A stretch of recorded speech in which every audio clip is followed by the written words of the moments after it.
नमस्कार, आप देख रहे हैं बीएसटीवी और मैं हूं आपके साथ विवेक पांडे। छत्तीसगढ़ में एसआईआर अभियान पूरी तरह से राजनीतिक रंग लेता जा रहा है। ऐसा हम क्यों कह रहे हैं आपको पता चलेगा। एक और कांग्रेस है जो कि लगातार एसआईआर की तारीख बढ़ाने की मांग कर रही है। कांग्रेस का तर्क इसके पीछे यह है कि बड़ी संख्या में मतदाता सूची में अभी सुधार होना है। समय बढ़ने से अधिक पात्र मतदाता एसआईआर फॉर्म को भर सकेंगे। लेकिन दूसरी तरफ बीजेपी कांग्रेस पर मन में खोट रखने का आरोप लगा रही है, जिसे लेकर अब सियासी पारा हाई हो चुका है। एक रिपोर्ट आप देखिए, इसके बाद खास मेहमानों के साथ चर्चा की शुरुआत करेंगे।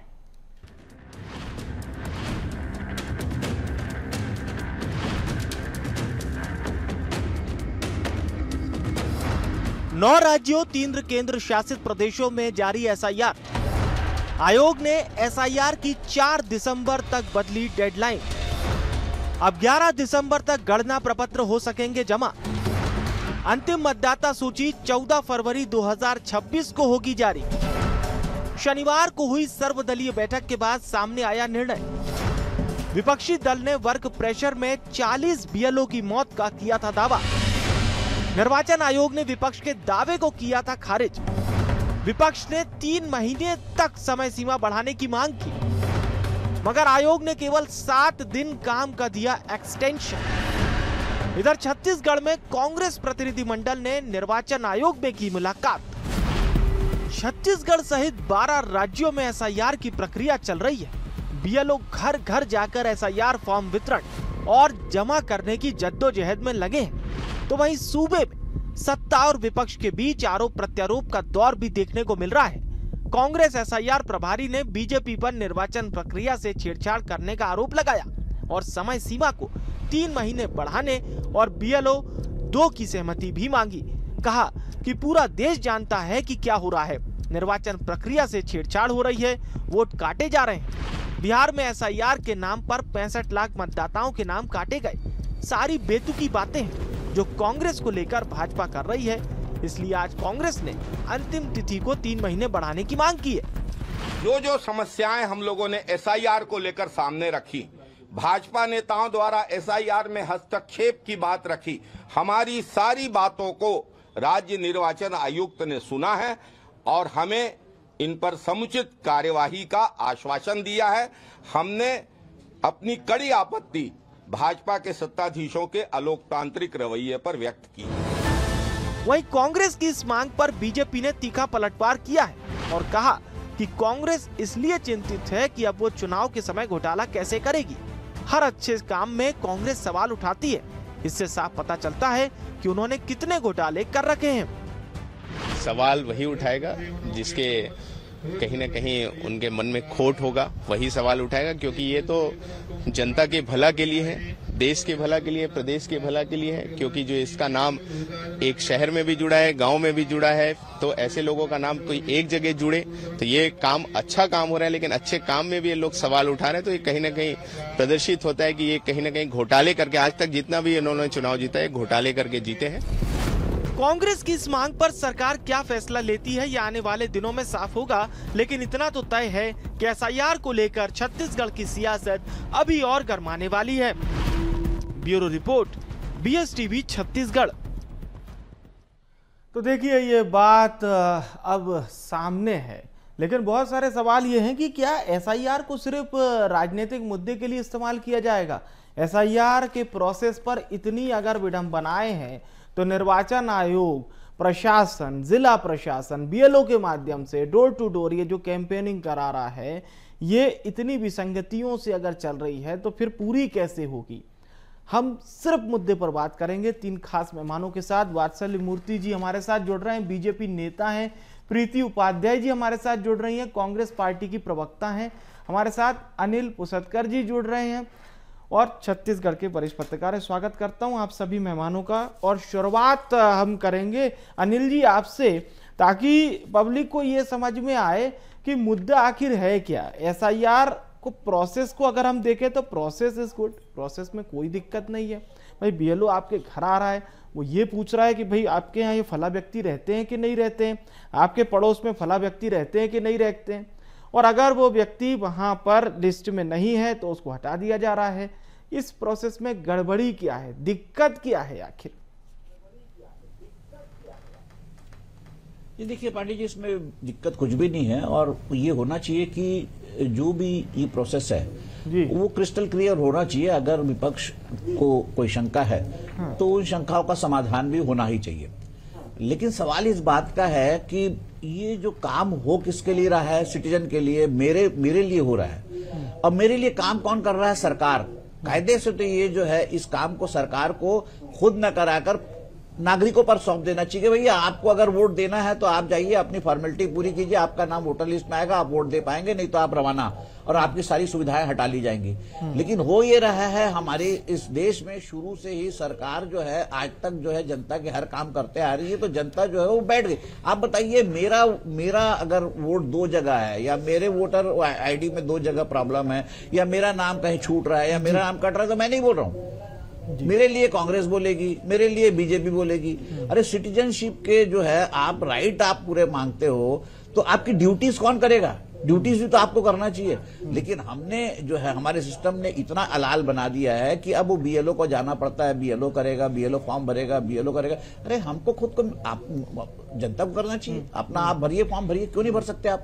सुविधाएं आपको सारी चाहिए। मतलब आप ये कह रहे हैं कि अगर इसमें पब्लिक आगे आती है तो कहीं पर भी ये जो पॉलिटिकल हम कमेंट्स इतने पढ़ सुन चुके हैं, देख चुके हैं प्रेस कॉन्फ्रेंसेस के जरिए कि अलग अलग नैरेटिव भी समझ में आ रहे हैं, अगर इसमें पब्लिक 2 कदम आगे होती तो कहीं ना कहीं पॉलिटिकल स्टेटमेंट इतना नहीं आया होता।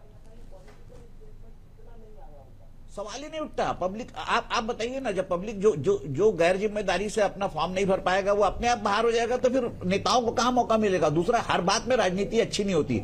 एक बात जरूर है, अगर अगर वर्क प्रेशर है और अगर यहां पर छत्तीसगढ़ में चुनाव नहीं है 3 साल तक, तो अगर कांग्रेस डिमांड कर रही 3 महीने के लिए तो 1 महीने का टाइम बढ़ा देते। यहां तो चुनाव है नहीं ना। अगर वर्क प्रेशर अगर बीएलओ से अगर आप हटा भी लेते हैं, उसको थोड़ा रिलीफ भी दे देते तो क्या दिक्कत है? फिर बोलने को तो नहीं मिलेगा, उसके बाद तो फिर कोई आरोप नहीं आएंगे। देखिए, आप आरोप लगाने का मौका देते हैं इसलिए आरोप लगाते हैं। और दूसरी बात, उनकी ड्यूटी है अपोजिशन की, गवर्नमेंट जो पब्लिक ने उनको अपोजिशन में बैठाया तो ड्यूटी उठाएंगे। सबसे बड़ी बात यह है कि क्रिस्टल क्लियर होना चाहिए। छोटी मोटी शंकाएं हैं उसको दूर करना चाहिए, ताकि एक शुद्ध, जिसको आप बोल रहे हो हम शुद्धिकरण कर रहे हैं, तो शुद्धिकरण कर रहे हैं। शुद्धिकरण शंकाओं से शुद्धिकरण नहीं होता। शंका अगर है तो शुद्धिकरण कहां हुआ? 100% शुद्ध होना चाहिए। जैसे जो इस पूरे विभाग, इस पूरी प्रक्रिया का जो हम हेड ऑफ डिपार्टमेंट कहेंगे तो वो निर्वाचन आयोग है। निर्वाचन आयोग ही पूरी एसआईआर की प्रक्रिया को पूर्ण करवा रहा है, जिसमें उसे सहयोग मिल रहा है जिला प्रशासन का। अब जिला प्रशासन ने साहब बीएलओस की ड्यूटी लगा दी है, जो बाकायदा बूथ केंद्रों पर अपनी ड्यूटी भी दे रहे हैं और डोर टू डोर भी जा रहे हैं। तो अगर निर्वाचन आयोग के पास एक बेस्ट कोई अच्छा मैनेजमेंट विकल्प होता तो क्या करना चाहिए था कि कम से कम ये पॉलिटिकल दलीलें तो आना बंद हो जाती। नहीं, देखिए विवेक जी, आखिर में डिपेंड किस पे है? Election commission. उनके पास, देखिए, इलेक्शन कमीशन एक इंडिपेंडेंट अथॉरिटी जरूर है, लेकिन वो डिपेंडेंट है। उसके पास काम कराने के लिए खुद के हाथ तो नहीं है। ठीक है। आखिर में उनको काम लेना पड़ता है किससे? तो सरकारी एजेंसी से। तो वही तो लोग हैं जो पहले भी काम करते हैं, वही लोग हैं मतदाता सूची में काम करते हैं, वही लोग जो है आपसे, अरे आप तो उनसे जो है वो खुले में, कौन मास्टरों की तो ड्यूटी आप सरकार जो है खुले में शौच कौन कर रहा है उस पर भी लगा रही है। अब एक मास्टर सुबह टॉर्च लेकर अहम बात है, इसीलिए मैंने आज एसआईआर की अगर ये विसंगति है, प्रोसेस है, इसी पर मैंने शुरुआत की। अब हम पॉलिटिकल मेहमानों को जोड़ते, प्रीति जी से सवाल करते। प्रीति जी, विसंगतियां क्या हैं? अगर मैं जानना चाहूं आपसे, तो आप लोगों ने स्टडी तो अच्छी खासी कर रखी है। एसआईआर के आपके प्रभारी ये कह रहे हैं कि 3 महीने डेट और बढ़ा देनी चाहिए थी। इसके पीछे कारण क्या नजर आ रहा है आपको?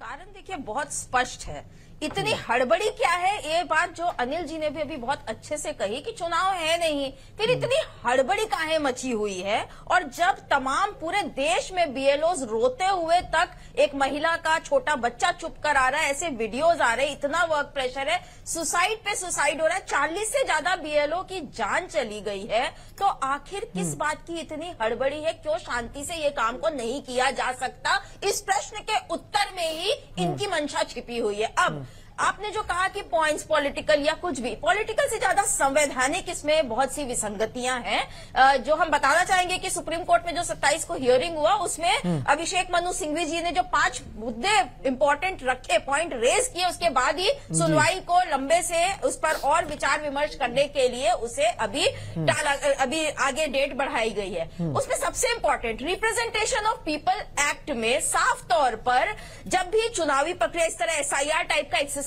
करना है, तो चुनाव आयोग को किसी एक कॉन्स्टिट्यूएंसी में किसी एक कॉन्स्टिट्यूएंसी में करने का राइट है। यहाँ ये पूरे देश में मनमानी कर रहे हैं अपने तरीके से। नागरिकता एक्ट, ये संसद के पास राइट है भाई, कॉन्स्टिट्यूशन साफ बोलता है जो नागरिक है वो वोट देगा। नागरिक कौन है, ये इसके लिए संसद ने एक्ट बनाया और राइट केवल और केवल संसद के पास है। जब आपने ये लॉ बना दिया है कि नागरिक कौन है, तब आपको किस बात का इतना कंफ्यूजन है और इस बात के इतना पूरा तामझाम किया जा रहा है? ये दो बहुत महत्वपूर्ण बिंदु है और भी है, जैसे कि सबसे इंपॉर्टेंट कि जो हम लोग एक इक्वालिटी की बात करते हैं, लेकिन 2003 के पहले पैदा हुआ वो कुछ और तरह का डॉक्यूमेंट देगा, उसके बाद पैदा हुआ है कुछ और तरह का डॉक्यूमेंट देगा। तो अपने जो संविधान के जो बेसिक टेनेट्स बोल सकते हैं, उससे ही विरोधाभास होते जा रहा है इस पूरे प्रक्रिया में। कुल मिला के पांडे जी, इतनी हड़बड़ी, इतना प्रेशर दे करके बीएलओ के ऊपर, इसकी आवश्यकता नहीं थी। शुद्धिकरण के सपोर्ट में हर पार्टी है, कांग्रेस पार्टी भी है, हर पार्टी है। तो ये बिल्कुल ये स्टैंड न ले कि हम लोग ये घोटाला, इस तरह की देखिए गंदी फालतू बातें हैं ये, अगर कोई बोलता है तो हर पार्टी चाहेगी कि वोटर लिस्ट बिल्कुल क्लीन हो, ताकि उन्हें भी पता रहे कि उन्हें किस वोटर के पास जाकर के वोट मांगना है। हर पार्टी ये चाहती है, लेकिन इस तरह के गलत गंदे आरोप लगाना, ये उनकी बौखलाहट दिखा रही है कि आखिर वो करना क्या चाह रहे हैं और क्यों चुनाव आयोग इसमें भारतीय जनता पार्टी का साथ दे रहा है। इन दोनों प्रश्न में एसआईआर प्रोसेस के लिए तो आपका प्रतिनिधिमंडल भी निर्वाचन आयोग जाता है और वो भी इस बात की दलील प्रस्तुत कर रहा है कि साहब बीएलओज प्रत्येक मतदाता तक नहीं पहुंच पा रहे हैं, यानी कि कुछ कमियां तो आपको भी नजर आई। पर अब मैं थोड़ा सा आरोप के बारे में बात कर लेता हूं। जो आरोप कांग्रेस पार्टी के हैं कि आप लोग बहुत जल्दी चाह रहे हैं, इसीलिए निर्वाचन आयोग आपकी भाषा बोल रहा है। कांग्रेस को ये भी लगता है कि इतनी जल्दबाजी अगर ना की जाए, आराम से ये प्रोसेस किया जाए। अभी 7 दिन की डेडलाइन बढ़ा दी गई है। कांग्रेस का कहना है साहब इसे 3 महीने बढ़ा दिया जाता। ना तो छत्तीसगढ़ में अभी चुनाव है, ना मध्य प्रदेश में है, ना उन 12 राज्यों में हालिया अभी चुनाव है जहां पर एसआईआर प्रोसेस चल रही है। देखिए विवेक जी, इलेक्शन कमीशन, सुप्रीम कोर्ट ने 3 बार कहा है, अलग अलग पीआईएल्स में सुप्रीम कोर्ट ने ये बात 3 बार कही है कि इलेक्शन कमीशन एक एक्सपर्ट ऑर्गेनाइजेशन है और पूर्ववर्ती सरकार मतलब कांग्रेस ने ही इलेक्शन कमीशन को सारे संवैधानिक अधिकार बरसों से दिए हुए हैं पार्लियामेंट के माध्यम से कि वो डिसाइड करें कि एसआईआर कितने दिन में होना है, कब होना है, किस प्रक्रिया से होना है, और इसमें सुप्रीम कोर्ट कोई हस्तक्षेप करेगा ही नहीं इस प्रक्रिया में। ये सुप्रीम कोर्ट ने 1 बार नहीं, 2 बार नहीं, 3 बार कहा है। अब आते हैं डेट पर कि 1 महीना होना चाहिए या 1.5 महीना होना चाहिए या 3 महीना। देखिए भारतीय जनता पार्टी का स्पष्ट मानना है कि प्रक्रिया इलेक्शन कमीशन एक्सपर्ट ऑर्गेनाइजेशन है, वो 1 महीने में करे, 45 दिन में करे या 3 महीने में करे, हमें कोई दिक्कत नहीं है। देखिए जब हम स्कूल्स और कॉलेजेस में होते थे ना विवेक जी, तो जो बच्चे पढ़ते नहीं थे उन्हें हमेशा हमेशा जो है उन्हें परीक्षा की डेट से प्रॉब्लम होती ही थी, आखिरी मिनट में हड़बड़ी होती ही थी। अब भारतीय जनता पार्टी ने अपनी पूरी तैयारी 30 दिन के हिसाब से पहले ही कर ली है। ये प्रक्रिया 4 नवंबर को शुरू हुई, 4 नवंबर तक विवेक जी, भारतीय जनता पार्टी के सारे बीएलओस की हमने ट्रेनिंग भी कंप्लीट कर दी थी। हमारे जो प्रदेश के प्रभारी हैं जामयांग जी, लद्दाख के जो सांसद रहे हैं, उनका 1 हफ्ते का बकायदा ट्रिप छत्तीसगढ़ में था। हमारे राष्ट्रीय एसआईआर के प्रभारी भी छत्तीसगढ़ में थे और इन लोगों ने अपनी प्रक्रिया की शुरुआत ही, मैं बताऊं, 14 नवंबर को की है। इनके प्रभारी ने एसआईआर के ऊपर पहली मीटिंग 10 दिन बाद 14 नवंबर को ली है। भाई तो भाई आपकी तैयारी ही लेट चल रही है, तो आपको 3 महीने का भी, मैं कहूंगा 3 महीने नहीं 6 महीने भी कर देना। तो अगर आप परीक्षा में पढ़ाई ही लेट चालू कर रहे हैं तो आपको सारी चीजें लेट ही लगेंगी। मगर उसके बाद भी जो इलेक्शन कमीशन डिसाइड करता है, आज इलेक्शन कमीशन ने 7 दिन बढ़ा दिया, हम खुश हैं। कल को वो 3 महीना कर देता है। क्या प्रीति जी ये लेट लतीफी की वजह है क्या? हमें कोई फर्क नहीं परीक्षा की तैयारी वात्सल्य जी कह रहे हैं अच्छे से नहीं कर पाए, फिर आप कह रहे हैं कि साहब कम समय मिल रहा है। छत्तीसगढ़ में तो यही है प्रीति जी, कम से कम छत्तीसगढ़ में तो विवेक जी यही कारण है। क्या है कि जो जिस तरह बात कर रहे हैं, मेरे को ऐसे लग रहा है जैसे कोई स्कूल का बच्चा नहीं जैसे बात करता है आपस में एक दूसरे। अब देखिए पर्सनल अटैक करेंगे, ठीक है, इनकी तो आदत है। स्कूल की परीक्षा, अरे कौन सी परीक्षा हो रही है अभी? परीक्षा कौन सी हो रही है अभी जिसके बारे में बात करना चाह रहे हैं आप? ये पर्सनल अटैक नहीं है, इसको समझिए। आप बात ही लॉजिक ही ऐसा दे रहे हैं। यहाँ पर सीधी तरह से बात है कि शुद्धिकरण होना चाहिए, बिल्कुल होना चाहिए, हो रहा है, कोशिश की जा रही है, लेकिन प्रक्रिया पर सवाल है। अब इनका जो सहयोगी दल है, ये सारा कुछ इनको बोलना पड़ रहा है क्योंकि अपने सहयोगी दल जो चुनाव आयोग बन गया है इनका, उसका बचाव करना है। अब ज्ञानेश जी की जो बातें हम लोगों ने सुनी है, उसके बाद उन पर विश्वास किया कैसे जाए? बहन बेटियों का सीसीटीवी फुटेज जारी किया जाना चाहिए क्या? तो ये जो बातें हैं, ये दर्शाता है चुनाव आयुक्त ज्ञानेश कुमार जी की मानसिकता। और जिस तरह से ये प्रोटेक्ट कर रहे हैं भारतीय जनता पार्टी के प्रवक्ता अपने सहयोगी दल को या विभाग को, उससे समझ आ रहा है कि लोगों की 60 गांठ है, इनकी तैयारी पूरी थी, इन्होंने पहले दिन से मीटिंग कर ली। इसका मतलब चुनाव आयोग ने आपको पेपर लीक कर दिया था पहले ही। पेपर लीक तो करते ही रहते हैं आप लोग। अच्छा ये बताइए प्रीति जी, और फिर एसआईआर प्रोसेस आपको और हमको सबको याद हो चुकी है। जवाब दे प्रीति जी, घर घर जाकर मतदाता सत्यापन हो रहा है। जो ऐसे मतदाता हैं जो दिवंगत हो चुके हैं उनका नाम हटा दिए जा रहे हैं। जो मतदाता स्थानांतरित हो चुके हैं किसी जगह से, मान लीजिए कोई व्यक्ति एक जगह रहता था वो वहां अब नहीं रहता है, तो ये अपडेट होना तो ठीक है ना। इस अपडेट में प्रॉब्लम क्या होगी? मान लीजिए ये एसआईआर के थ्रू पूरी लिस्ट अपग्रेडेशन जो होगा, इसमें प्रॉब्लम क्या है? सिर्फ विसंगति आप बताइएगा। कोई प्रॉब्लम नहीं है विवेक जी, और इसके लिए प्रावधान मौजूद है, ऑलरेडी फॉर्म है। आज एसआईआर नहीं हो रहे जिस राज्य में, वहां भी कोई भी मतदाता जिनके घर में कोई 18 साल के बाद का हुआ, वो नया फॉर्म भरता है। जिसके घर में स्थानांतरित हो जाते हैं, पता है आपको मजे की बात बताता हूँ, बीएलओ जो लिस्ट लेकर आ रहे हैं, बीएलओ जो लिस्ट लेकर आ रहे हैं वो 2003 की लेकर आ रहे हैं। ये सब कुछ तो हो रहा है ऑलरेडी। हाँ, बीएलओ जो लिस्ट लेकर आ रहे हैं वो 2003 की लिस्ट है। तो क्या जरूरत है? एग्जैक्टली देखिए, एसआईआर भी होना चाहिए, 2003 में हुआ था, होना चाहिए। ठीक है, आप समर्थन करती हैं एसआईआर का, होना चाहिए, दिक्कत नहीं है। वात्सल्य जी, अब मुझे लगता है कि होती रही है, अगर आप लोगों को लगता है कि कांग्रेस एसआईआर का विरोध कर रही है, तो प्रीति जी ने कम से कम ये तो कहा है कि हाँ, ये जो पूरी प्रोसेस है इसमें सारी चीजें विसंगति वाली नहीं है, एसआईआर ठीक करवाया जा रहा है। नहीं, प्रोसेस पे सवाल है। हाँ विवेक जी, प्रोसेस पे सवाल है। तो वही तो मैं पूछ रहा था, एक दो प्रोसेस बता दीजिए ना आपकी। ये जो तरीका है निर्वाचन आयोग का, ये गलत है। 60 गांठ कैसा 60 गांठ? माने क्या पहले से बीएलओ को तैयार कर दिया गया है कि 60 गांठ कर लो है? ये कैसा 60 गांठ है? माने कुछ तो होगा ना कि बीएलओ की टीम को पूरा समझा दिया गया होगा। 65-70 लाख जो मतदाता काटे गए हैं, और वो अब तो और ज्यादा निकल कर आ रहा है डिटेल्स। गंभीर बात है। जिस कॉन्स्टिट्यूएंसी में काटे गए ज्यादा, वहीं पर कांग्रेस के या किसी और विपक्षी दल आपका ये कहना है कि जिस जगह से जो कांग्रेस बाहुल्य क्षेत्र है वहां से मतदाताओं को हटा दिया जाता है। वात्सल्य जी क्या बोलेंगे? देखिए विवेक जी, 2023 में तेलंगाना में एसआईआर हुआ था। एसआईआर नहीं, एसआईआर तो बहुत इंटेंसिव होता है। एक नॉर्मल प्रक्रिया के तहत सेम इलेक्शन कमीशन ने 23 लाख वोटरों को काट दिया था तेलंगाना में, पर जीते कौन? कांग्रेस जीत गई। रायपुर के प्रदेश कार्यालय में भयंकर फटाके फूटे थे क्योंकि 23 लाख वोट कटने के बाद भी कांग्रेस जीत गई थी तेलंगाना में।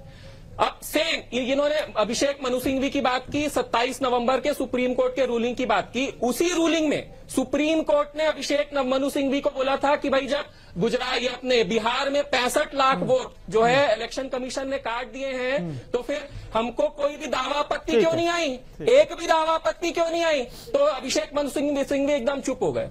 तो भाई राहुल गांधी की मैं बात बता रहा हूं। राहुल गांधी दिल्ली में प्रेस कॉन्फ्रेंस लेते हैं, कितनी शर्मनाक बात है। आप देखिए, दिल्ली में हरियाणा को लेकर प्रेस कॉन्फ्रेंस लेते हैं। आप ही के जैसा अभिषेक जी, एक पत्रकार उनसे पूछता है कि राहुल गांधी जी आपके पास इतने सारे सबूत हैं, आप सुप्रीम कोर्ट जाएंगे क्या? राहुल गांधी कहते हैं भाई मैं क्यों जाऊं, supreme court is watching my press conference, supreme court स्वतः संज्ञान लेगा। इसका कारण मैं आपको बता रहा हूं, अगर आज राहुल गांधी एफिडेविट देकर सुप्रीम कोर्ट चले जाए ना, मिनिमम 7 साल के लिए जेल होगी उनको।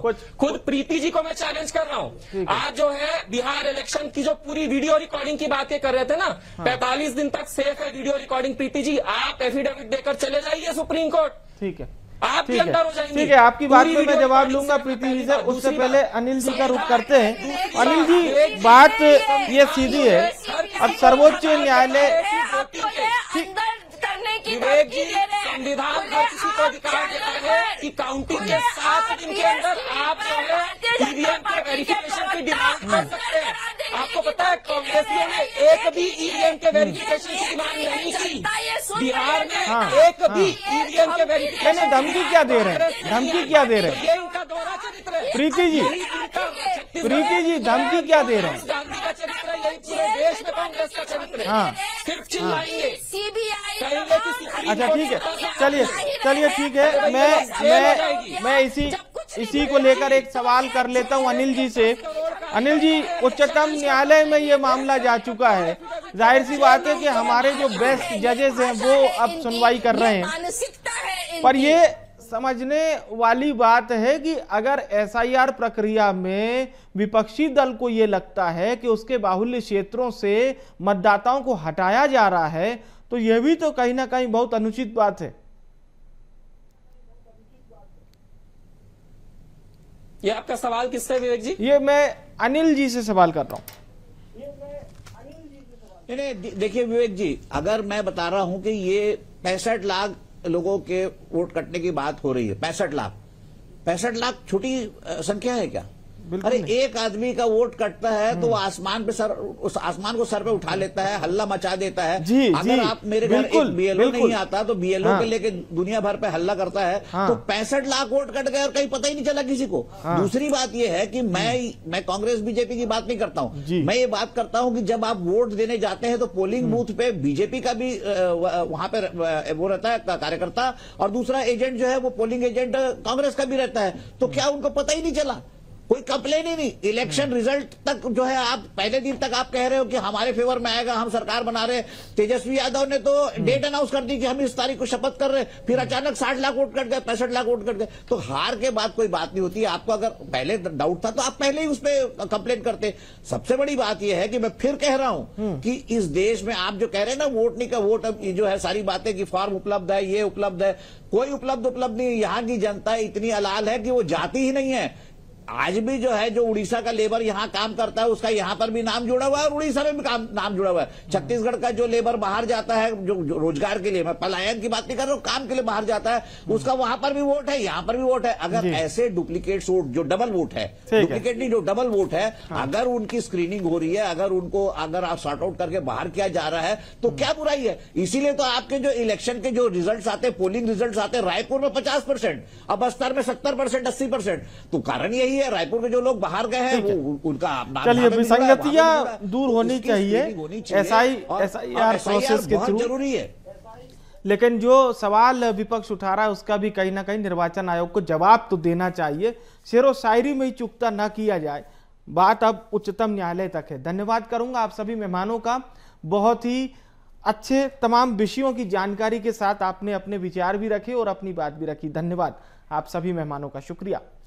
हमारी भी अब बहस यहीं पर समापन लेती है, लेकिन एक सवाल यही कि एसआईआर प्रोसेस इस देश के लिए बेहद जरूरी है, तो निर्वाचन आयोग को भी चाहिए कि बाकायदा दोनों पार्टियों से प्रमुख नेताओं को बुलाएं, समझाएं, बताएं कि देखिए ये जो विसंगतियां आपको लग रही हैं ये कुछ इस तरह से हैं, उन तरह से नहीं है जैसा आप सोच रहे हैं, पर ये बताना समझाना पड़ेगा, नहीं तो चुनावी प्रतिक्रियाएं इसी तरह से सामने आती रहेंगी।